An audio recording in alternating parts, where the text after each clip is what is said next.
Harrison, in the offseason, you talked to us about how much time you put in kind of reinventing yourself in the kicking game.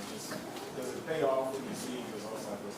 Oh, definitely. You know, if anyone watches me on the sideline, I have my duct tape on the ground, I have measuring tape out, and I just try to be like a robot. And it really does start in the off season, developing a good foundation. So if I know where I want my steps to be and what I want my technique to look like in the off season, when I get to the season and big kicks, I can just kind of get outside my body a little bit, just rely on, you know, my mechanics and not have to think a ton, and hopefully the balls are going straight through. And, you know, thankfully this season I've had a lot of kicks where the balls are going right where I want them to, but definitely building that foundation, kicking wise, but also physically, and, you know, making sure I'm feeling good. And I talked earlier about hurting that ankle last season. You know, it does mess up, you know, all your lifting, all your sprint work. So when you do come back, you're like struggling to hit the ball as far, but I'm feeling good, and, you know, thankfully the balls are going through. Is there anything that you changed mechanic wise, footwork wise, even sort of like you told us before about where you aim your foot for the ball on the 60 Right. yard?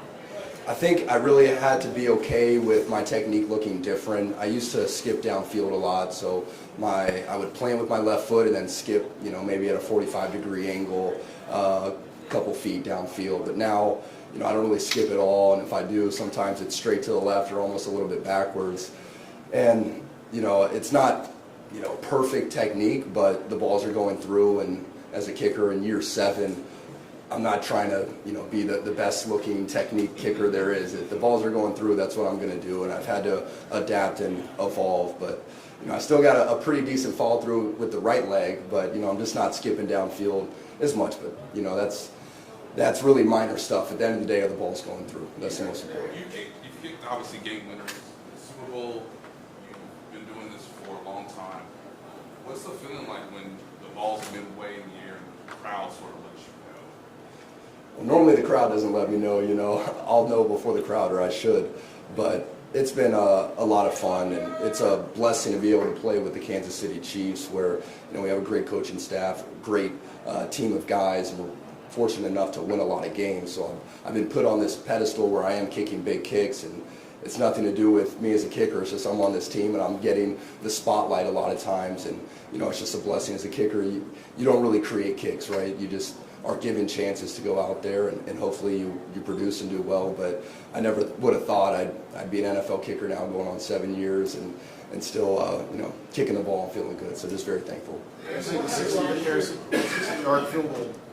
Just walk us through the process on that one. Did you think the opportunities there was 50 seconds when you guys had possession, and all the play going on? Right.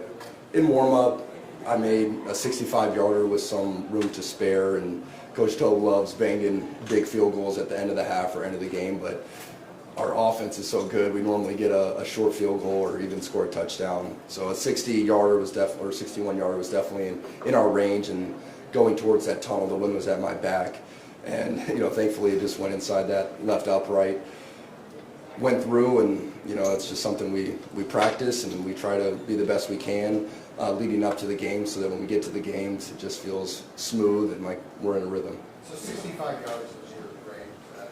65, you know, I don't try to kick a ton of balls in warm-up, so like in past seasons I'd go back to 70, 72, 74 yards to see what my max was, but this game, you know, I made from 65, okay, probably could make from 68, 69 or something with the wind, but yeah, made 65 in the warm-up. Given that you said you altered your technique a little bit, do you feel like you needed to see good streak to start the season, just mentally to have confidence that this was going to be the best way to go? You know, that's a good question. I never think about streaks. You know, I always say every kick's a big kick, and I really try to focus on just one kick at a time. But, you know, streaks definitely help for confidence, and you feel good. But I think the way I've approached pregame warm-ups and practice, I'm hitting less balls, and I'm just trying to be mentally confident going into it. Boom, I can make a big kick without having to warm up a ton in the net, you know, warm up, you know, on the uprights before maybe I'm kicking with the team. It's just trusting, you know, my mechanics and just going out there. So I think I probably came into this year just more mentally confident, not needing to kick a bunch of balls, and because of that, my legs feel better throughout the game and throughout the season. Harrison, it seems like you and Tommy are always the first ones to know when the ball's going through. When did you know that 60-yarder? Not until it went through, because that one was flirting with the left upright, and I knew the wind was a little left to right, so I was hoping it was gonna, fade to the right a little bit, and it did. So very thankful on that, and just want to give a little shout out to Tommy, who was struggling with the left knee, and the fact that he played, man, he could be the holder, and that helps out me a lot to have someone that I'm familiar with that does a great job. And I definitely would not have had this game most likely if we brought in, a different kicker or different holder, different punter. Were you ready to punt if Tommy fouled you? Oh, That's not good. Oh, were you ready to punt if Tommy kicked over there? I don't think they would have asked me. We had some other things in mind potentially, but I punted in high school. I'd rather just not even have to go out there and do that on the NFL stage. So how much does having a holder you trust go with your plus? Oh, he's like my caddy. I can tell him exactly where we want to aim, where we want to have the laces, what lean we want, and I know that his holds are really good. He's familiar with James, spinning the laces if he needs to. You just are a lot more confident when you have a guy that you trust and has been there and done that. Your defense got sacked for 26 left. Surprised you called this timeout. Do you have a chance? Yeah, I'm trying to replay my mind, but normally during the games I'm not even really paying attention to what's going on. I just know we try to get the ball and get long field goals if we can. So I probably was warming up in the net or warming up, taking my steps when the Broncos still had the ball, just in case, we got the ball back. Any more? Thanks, everyone. Thank you.